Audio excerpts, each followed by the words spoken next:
안녕하세요. 지금 오늘 세션을 맡게 된 데이터브릭스 솔루션 아키텍트 박상원입니다. 드디어 이제 마지막 세션인데요. 마지막까지 기다려주신 분들을 위해서 최대한 간결하고 빠르게 진행하도록 하겠습니다.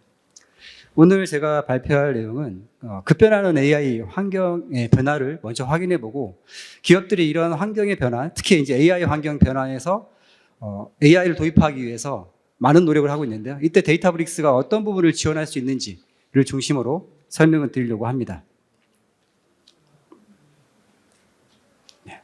일단 산업 전반에서 AI 중요도가 굉장히 빠르게 증가하고 있습니다.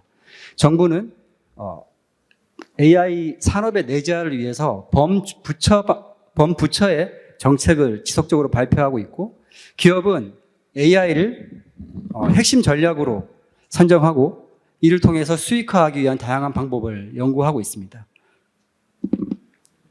또한 기술은 챗GPT, 초거대 언어 모델 같은 혁신적인 발전으로 인해서 AI 기술 생태계가 빠르게 변화하고 있습니다.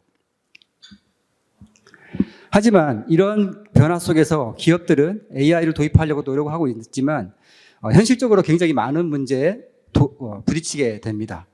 첫 번째, 제한된 ML 환경으로 인해서 고품질의 데이터를 적시에 활용할 수 없게 되거나 수많은 ML 모델을 한 번에 학습할 수 없는 그런 제약점이 있고, 그로 인해서 더 많은 혁신적인 아이디어를 비즈니스에 반영할 수 없는 그런 문제가 발생하게 되고요.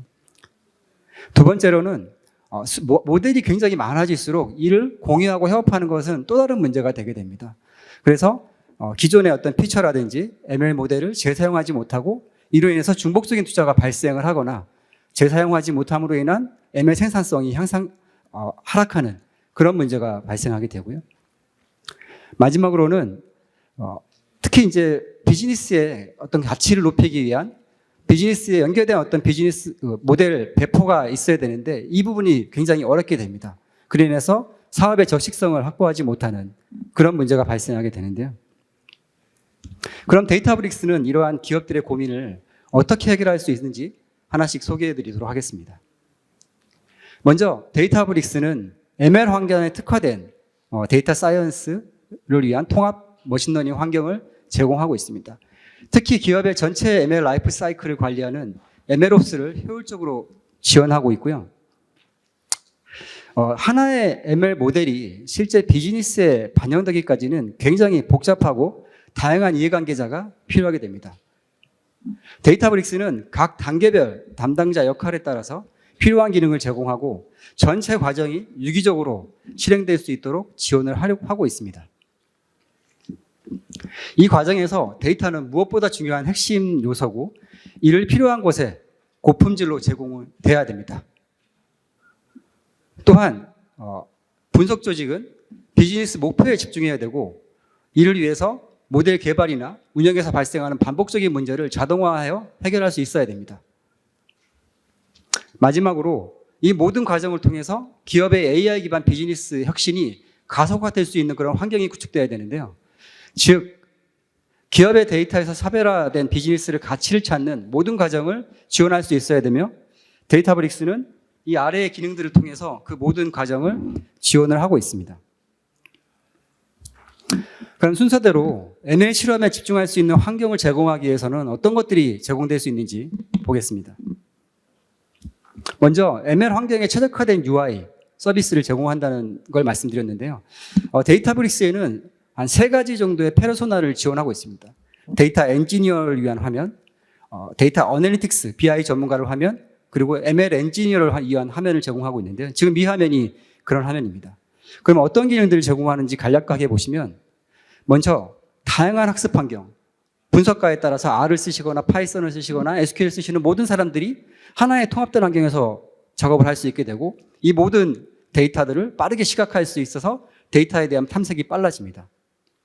그리고 학습된 모든 이력들은 재현 가능한 코드로 구현이 되고 이 코드를 다양한 조직과 분석가들에게 공유를 통해서 협업이 증가하게 되고 이렇게 만들어진 모델은 비즈니스에 빠르게 적용할 수 있는 그런 시스템을 제공하고 있습니다. 먼저 통합 분석 환경을 보시면 멀티랭귀지 노트북을 제공하고 있습니다. 기존의 분석가들이나 업무 전문가들은 각자에 맞는 툴들을 사용하고 있었고 각자의 툴에 해당하는 제품들을 별도로 운영하다 보니까 이 모든 작업 공간들이 별도로 분리될 수밖에 없었고 협업하기가 굉장히 힘들었습니다. 데이터브릭스는 파이썬, R, 스칼라, SQL 같은 모든 코드들을 하나의 노트북에서 실행할 수가 있고요. 이러한 코드들은 긴 리파지토리를 통해서 쉽게 공유하고 협업 가능할 수 있습니다. 그리고 빌트인 데이터 탐색 시각화 기능을 제공해서 분석가들이 반복적인 작업들, 데이터 탐색을 위해서 반복적인 작업들을 효율적으로 시각화해서 제공해 줄 수 있습니다. 예를 들어서 지금 보이는 화면은 테이블에 있는 정보를 대시보드로 만드는 데까지 걸리는 시간을 실제로 보여드리는 거고요. 굉장히 빠르게 기본적인 데이터 분석에 대한 정보를 제공하고 있습니다.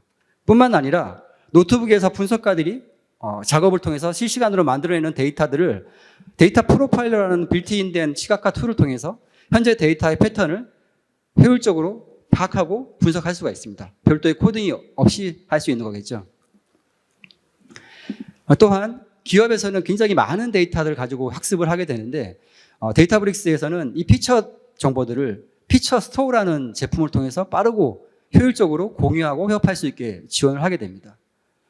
그러면 왜 ML 학습에서 피처 관리가 어려운지를 먼저 보고 어떤 기능을 제공하는지를 먼저 말씀드리겠습니다. 기업들은 유사한 문제 해결을 위해서 조직, 개인별로 유사한 피처, 모델들을 학습을 하게 됩니다. 이로 인해서 유사한 데이터를 저장하는 스토리지 비용과 유사한 데이터를 처리하기 위한 컴퓨팅 비용이 지속적으로 증가할 수밖에 없습니다. 또한 기업 관점에서는 비싼 인력들이 이러한 유사한 작업들의 비용과 시간을 쓰기 때문에 생산성도 떨어질 수밖에 없는 거겠죠. 데이터브릭스는 한 번 생성된 피처를 피처 스토어라는 곳에 저장하게 되고 이 저장된 피처를 다양한 모델들이 재사용할 수 있는 구조로 제공을 하게 됩니다. 이 과정에서 데이터의 성능은 굉장히 중요한데요. 데이터브릭스의 자체 오픈소스 제품인 스팍이나 델타 레이크를 통해서 데이터의 버전 관리, 성능도 같이 보장을 하고 있습니다. 두 번째로 학습 때 사용됐던 이런 파이프라인들은 반드시 배포 단계에서도 인퍼런스를 위해서 재사용될 수밖에 없습니다. 하지만 ML 운영을 하다 보면 굉장히 많은 모델들이 업데이트가 되고 그 업데이트 될 때마다 학습 단계의 피처와 운영 단계의 피처의 파이프라인을 일치화한다는 건 또 다른 문제입니다. 굉장히 어렵고 힘든 일이죠. 데이터브릭스는 피처 단계에 있는 인퍼런스 단계에 있는 피처 엔지니어링 정보를 실시간으로 피처 스토어를 통해서 가져올 수 있도록 하게 되고 이를 통해서 인퍼런스 단계에 있는 파이프라인을 단순화시키거나 아예 삭제할 수가 있습니다. 이렇게 되면 모델을 배포하는 시간과 생산성이 훨씬 더 높아지는 효과를 가져오게 되겠죠. 이렇게 만들어진 피처들은 누구나 쉽게 조회할 수 있고 파악할 수 있는 그런 환경을 제공해줘야 됩니다. 첫 번째로 현재 피처가 과연 어떤 데이터 소스에서 만들어졌는지를 파악할 수 있어야 되겠죠. 그래야 데이터 소스까지 추적할 수 있기 때문입니다. 두 번째는 이 피처의 최신성을 유지하기 위해서 이 피처를 만들었던 코드를 그대로 재현할 수 있어야 됩니다. 그래서 스케줄을 통해서 이 피처가 매일매일 재갱신되고 최신성을 유지할 수 있도록 지원을 해줘야 되고요. 두 번째는 이 피처를 과연 어떤 모델들이 사용하고 있는지 파악할 수 있어야 됩니다. 또는 어떤 배포된 모델 중에서 어떤 배포된 모델들이 이 피처를 쓰고 있는지 파악을 해야만 이 피처의 체계적 관리를 통해서 향후에 불필요한 피처를 제거하거나 피처를 보완할 수 있는 그런 관리가 가능한 환경이 제공될 수가 있습니다. 그리고 두 번째로는 기업에서 어떤 비즈니스 가치를 높이기 위해서는 가능하면 많은 아이디어들을 실험하고 검증하고 시도하는 노력들을 해야 됩니다. 하지만 ML 환경의 제약으로 인해서 아이디어 자체를 검증할 수 있는 그런 시간이 줄어들면 기업의 비즈니스 가치를 찾을 수 있는 확률도 떨어질 수밖에 없겠죠. 그래서 데이터브릭스는 오토ML이라는 어떤 기술을 통해서 복잡한 ML 절차를 단순화하고 최대한 자동화하고 빠르고 쉽게 분석 업무를 수행할 수 있도록 지원합니다. 이것은 데이터 사이언트를 대체한다는 의미가 아닙니다. 단순하고 반복적인 업무를 자동화를 하고 이를 통해서 생산성을 향상하기 위한 목적으로 활용된다고 보시면 됩니다. 오토ML을 활용하는 방법은 크게 두 가지가 있습니다. API나 개발자 수준이 아니라면 UI를 통해서 OTML을 학습할 수 있고요. 파이썬 API를 통해서 여기 보시는 것처럼 클래시파이 문제를 이 트레인 DF 학습 데이터를 이용해서 어떤 타겟 칼럼을 예측할 것인지 그리고 내가 AutoML을 실행하기 위해서 어느 정도의 시간, 결국은 컴퓨팅 비용이겠죠. 이걸 쓸 것인지만 지정하시고 실행하시면 이렇게 AutoML 실행할 수 있는 화면이 나타납니다. 이거 같은 경우는 UI로 하는 화면을 보여드리는 거고요. UI에서는 AutoML을 실행하기 위한 화면을 처음에 설정하게 되고요. 이 버튼을 클릭하게 되면 만들어진 모델들이 이렇게 기록이 되게 됩니다. 이 기록된 모델들 중에서 본인이 원하는 또는 본인이 판단하기에 한 번 더 시도해볼 만한 모델들에 대해서 선택을 하게 되면 이렇게 코드로 직접 제공하게 됩니다. 이 코드는 여러분들이 로컬 환경에서 바로 실행할 수 있는 재현 가능한 코드이고요. 이 코드를 이용해서 비즈니스 로직을 반영을 한 후 다시 한번 학습을 하고 만약에 마음에 든거나 비즈니스 가치 있다고 판단되면 즉시 운영 환경에 배포도 가능하게 됩니다. 이거를 실제 동작하는 화면으로 한번 보시게 되면 데이터브릭스가 모델을 학습한다는 얘기는 컴퓨팅 자원을 쓴다는 얘기입니다. 그래서 데이터브릭스는 ML 학습, 인퍼런스에 최적화된 이런 클러스터를 제공하게 되고 분류 문제는 리그레션으로 선택하게 됩니다. 그런 후에 데이터를 선택하고 어떤 테이블을 대상으로 학습할 것인지를 지정하고 그 이후에 그 테이블 중에서 어떤 피처를 쓸 것인지를 다시 한번 선택하게 됩니다. 그 위 칼럼 중에서 어떤 칼럼을 타겟 칼럼으로 할 것인지 지정을 한 후 학습을 진행하실 수가 있습니다. 이렇게 단순히 클릭하는 것만으로 학습된 모든 결과는 이렇게 기록으로 다 남게 됩니다. 또한 이 모든 학습 결과를 사용자가 한 번에 직관적으로 파악하기 힘들기 때문에 모든 모델의 결과를 한눈에 비교할 수 있도록 해줍니다. 이 정보는 데이터 사이언티스트 분들 많이 보셨겠지만 어떤 하이퍼 파라미터가 모델의 결과에 영향을 미치는지를 직관적으로 볼 수 있는 아이입니다. 지금 보시면 가장 성능이 높은 모델들은 이런 하이퍼 파라미터를 사용했다는 것을 바로 확인하실 수가 있게 되는 겁니다. 두 번째는 코드로 모델을 실행해도 동일한 결과가 이렇게 보여지게 되고요.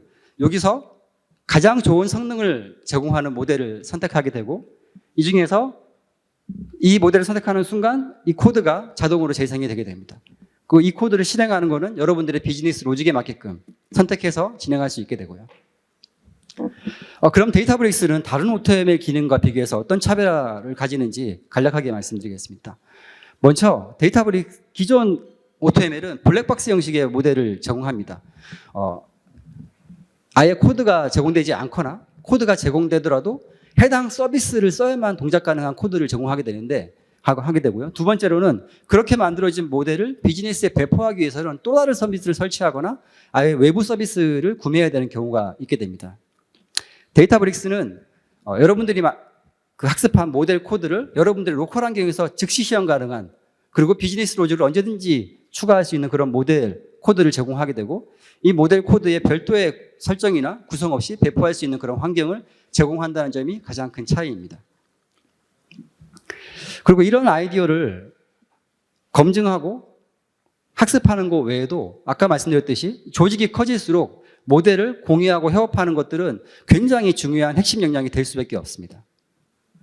왜냐하면 모델 관리를 한다는 것은 수없이 많은 모델들의 학습 기록들을 전부 다 기록하고 과거에 학습했던 모델을 현 시점에서 다시 재현해서 학습을 검증할 수 있어야 되며 또 운영 중인 모델이 과연 어떤 모델을 학습 데이터를 통해서 학습되었는지 또는 현재 모델의 버전을 어떻게 관리되고 있는지를 다 파악해야 되는 그런 복잡한 요구사항들을 가지고 있습니다.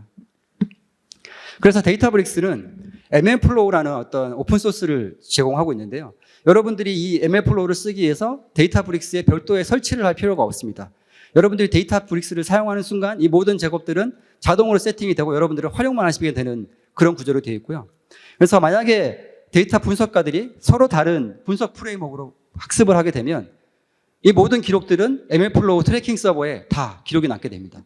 이때 중요하게 보는 것들은 학습 때 사용됐던 모든 정보들, 파라미터, 매트릭, 아티팩트, 메타데이터, 모델 이 모든 정보들 다 기록이 남게 되고요. 이 모델들을 다른 데이터 사이언티스트들이 UI나 API를 통해서 쉽게 공유받을 수 있습니다.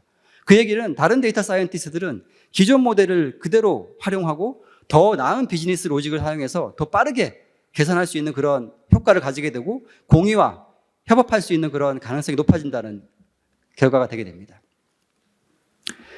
이렇게 모델의 기록을 남기기 위해서 여러분들이 해야 될 일은 이렇게 간단한 코드 하나만 추가하면 아까 말씀하신 그런 모든 기록들이 남게 됩니다. 이 코드를 추가를 통해서 이 모델에 관련된 정보들이 남게 되고 여러분들이 모델을 선택하는 순간 이 모델이 학습 때 사용됐던 코드 또는 현재 화면에서 기존의 모델을 다시 한번 재학습할 수도 있고요. 그리고 이런 재학습이 가능하도록 데이터브릭스에서는 그 당시 사용됐던 하이퍼 파라미터, 매트릭, 그다음에 아티팩트 관련된 정보들을 다 통합해서 관리하고 있습니다. 그러면 과연 ML 모델의 가치를 높이는 데서 중요한 그 역할을 하고 있는 이 모델을 비즈니스에 적시에 반영하기 위해서는 어떻게 해야 되는지 또는 어떤 기능들을 데이터브릭스가 제공하는지 한번 확인해 보겠습니다. 데이터브릭스는 개인별로 학습된 다양한 분석 환경을 트래킹 서버에 재현 가능한 형태로 그대로 기록하고 이 중 데이터 분석가가 활용 가능한 또는 배포해야 될 그런 모델들을 모델 레지스트라는 곳에 별도로 관리할 수 있도록 지원합니다. 자, 그러면 실제로 여러분들이 학습한 모델이 어떤 형식으로 모델 레지스트에 배포되고 관리되고 배포되는지 한번 보겠습니다. 먼저 학습된 모델은 이전에 보여주신 것처럼 ML 플로우의 트래킹 서버에 그대로 저장이 되고요. 그리고 이를 배포하기로 결정을 했습니다. 그런 순간 모델 레지스트에 등록을 하게 되고 이때 모델이 바로 배포되는 게 아닙니다. 왜냐하면 배포되기 위해서는 수없이 많은 테스트와 검증을 거쳐야 되기 때문이죠. 소프트웨어와 동일한 이치라고 보시면 됩니다. 그렇게 내부적인 테스트가 끝난 모델은 운영 환경에 배포가 되겠죠. 하지만 이게 끝이 아니죠. 시간이 지날수록 모델은 변하게 돼 있고 데이터도 변하게 돼 있습니다. 그래서 다른 조직에서 똑같은 문제를 해결하기 위해서 다른 프레임워크를 써서 모델을 학습을 하게 됩니다. 그리고 조직에서는 이 모델을 다시 적용하기로 결정을 하게 됩니다. 그럼 다시 한번 이 모델을 스테이징에 반영하게 되고 다시 한번 검증과 테스트를 거치게 되겠죠.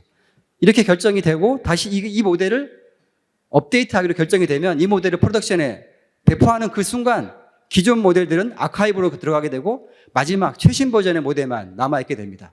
그리고 이 최신 버전의 모델을 다양한 조직에서 활용해서 실시간으로 예측을 하거나 인퍼런스 하는 데 사용될 수 있는 그런 구조를 가지게 되는 겁니다.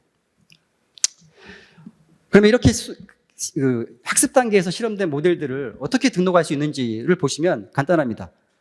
레지스터 모델이라는 어떤 간단한 버튼을 통해서 모델을 등록하면 모델 레지스터리에 새로운 버전으로 등록이 되게 되고 현재 상태를 여러분들이 관리를 할 수 있게 됩니다. 그리고 이렇게 복잡한 운영 환경에 배포하기 위해서 굉장히 많은 모델들을 어떻게 단순하게 배포했을지에 대한 궁금증이 있을 수 있는데 데이터브릭스는 오픈소스 기반의 ML플로우의 모델 포맷이라는 걸 제공하고 있습니다. 그래서 어떤 유형의 모델 프레임워크를 쓰더라도 이렇게 표준화된 모델 포맷을 사용하게 되면 모델 배포 절차가 굉장히 단순해지게 됩니다. 자, 그리고 마지막으로 모델을 배포하는 방식에 대해서 말씀드리겠습니다. 아까 모델 레지스트에 있는 모델을 배포하기 위해서는 모델 포맷이라는 형식으로 변경이 되게 되고 이 모델을 배포하는 방식은 크게 세 가지를 지원합니다. 첫 번째는 배치 형식, 배치 인퍼런스를 지원하게 되고 두 번째는 스트리밍 인퍼런스, 세 번째는 모델 서빙, 그러니까 서버리스 기반의 모델 서빙입니다. 첫 번째 배치 형식의 모델 서빙은 일괄 예측, 굉장히 많은 데이터를 한 번에 예측하기 위한 그런 방식이고요.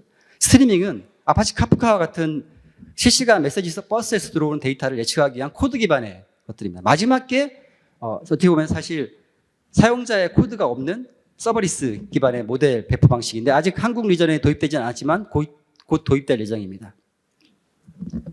이렇게 말씀드렸던 전체 과정들을 하나하나씩 보았을 때는 전체적인 감이 안 보이실 것 같아서 하나의 시나리오를 기반으로 해서 전체를 한번 설명드리도록 하겠습니다.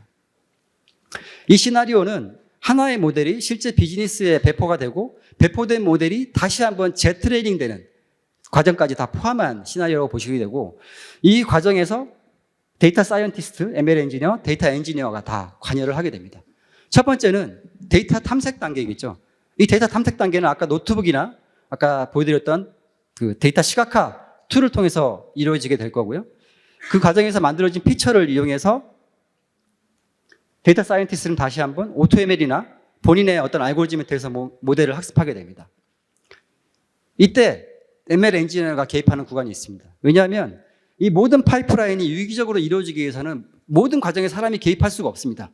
그래서 사람의 개입을 최소화하기 위해서 웹훅 같은 어떤 그 트리거를 걸 수가 있습니다. 이 트리거는 뭐냐면 학습 단계에 있는 모델이 운영 단계에 배포되기 전에 배포된 요청이 왔은 그 순간에 그 이벤트를 캐치를 해서 모델을 검증하거나 테스트하거나 데이터를 검증하는 그런 웹훅을 설정하는 단계라고 보시면 됩니다. 자, 이렇게 수많은 모델을 통해서 데이터 사이언티스트가 비즈니스에 적용하기 위한 모델을 선택을 하게 됩니다. 그러면 이 모델을 배포해달라고 요청을 하게 되겠죠.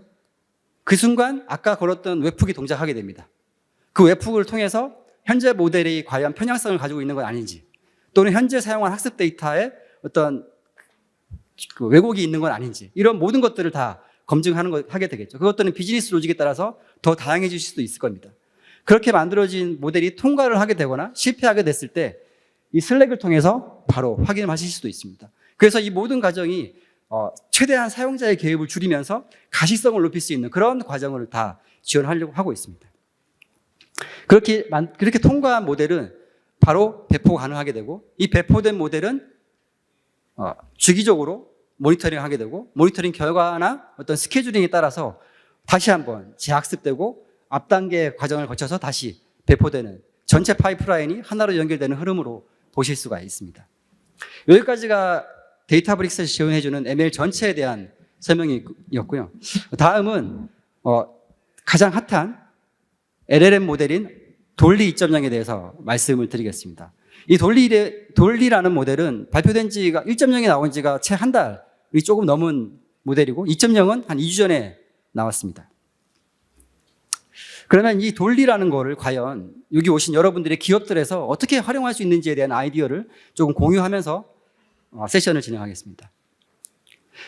기업이 최근 초거대 언어 모델이 나오면서 기업들의 관심은 이 챗 GPT 같은 초거대 언어 모델에 굉장히 많은 관심이 쏟아지고 있습니다.